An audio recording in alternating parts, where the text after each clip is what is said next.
Buongiorno, allora siamo qua l'11 settembre 2025 a Göbekli Tepe, questo luogo assolutamente straordinario dove abbiamo una struttura che risale veramente all'inizio dell'umanità, è come una culla.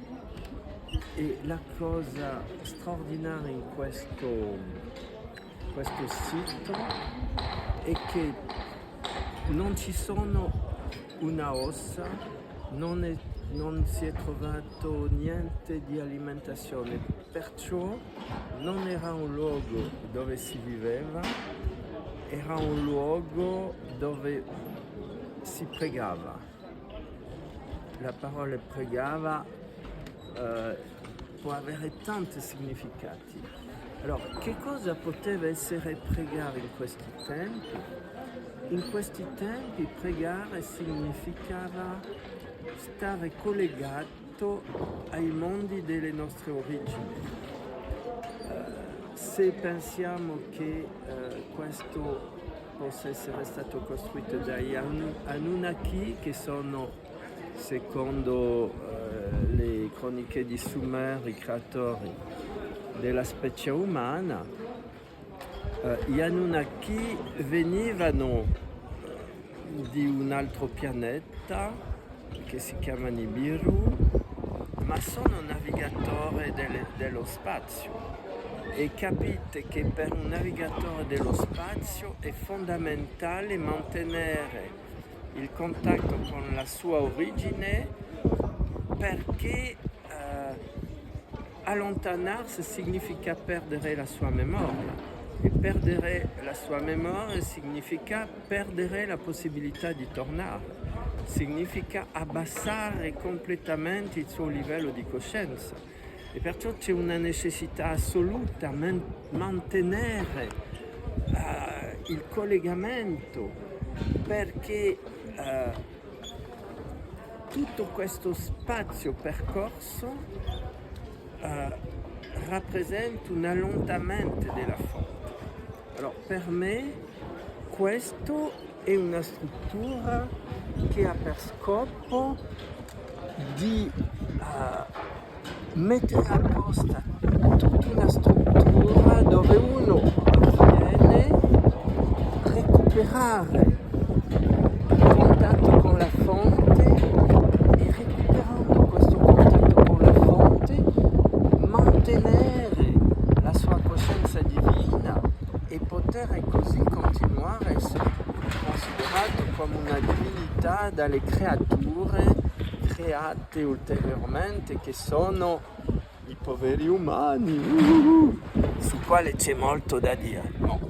Allora, qua è straordinario perché tutte le strutture sono circolari. E che cos'è una struttura circolare? È un disco volante. Perciò qua ci sono la rappresentazione di tutti i dischi volanti, ci sono tante strutture sferiche. E che cos'è un disco volante? È l'istrumento con quale sono venuti fino a qua.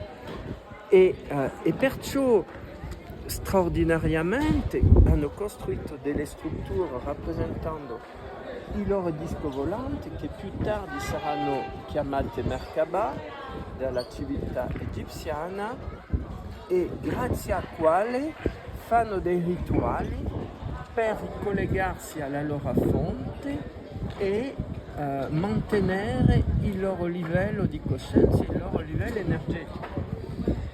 Allora, una cosa assolutamente fantastica è che ogni sfera, e là ci sono tutte le straordinarie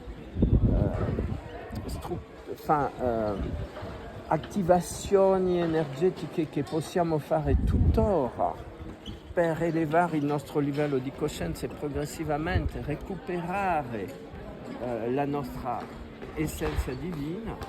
Abbiamo intorno a ogni sfera, ogni circolo, 12 pilastri. Perciò che lascia pensare che c'è veramente un collegamento potentissimo con il zodiaco. E là potremmo cominciare il simbolismo del numero 12, ma collegamento con la memoria zodiacale. In mezzo, in vari luoghi, ci sono due pietre straordinariamente potenti e io l'interpreto così, vedete, avete un tronco molto lungo dominato da una pietra orizzontale e perciò è il tempo, la verticalità che sopporta lo spazio. Lo spazio in realtà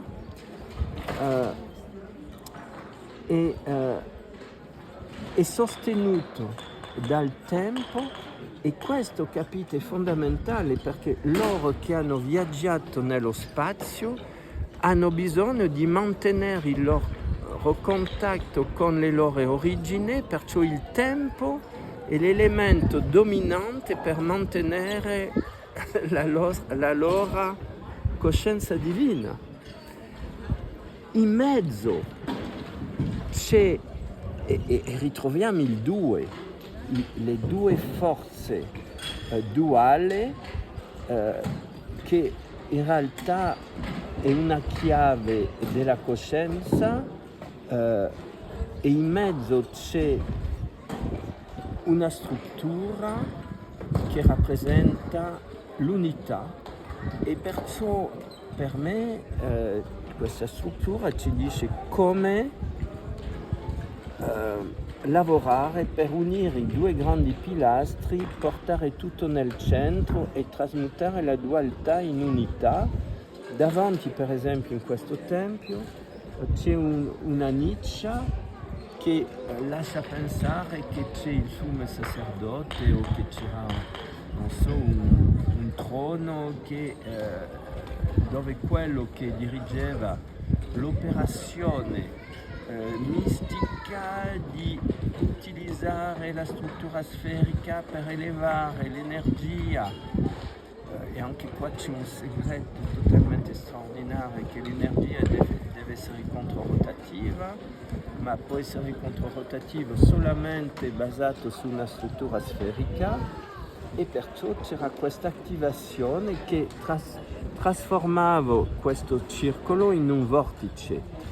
E infatti il centro del vortice è questo luogo in mezzo alle due grandi pietre e voilà, chi avevano i segreti per ricollegarsi non solo con la loro memoria originale del loro pianeta di origine, perciò il mondo degli Anunnaki, ma anche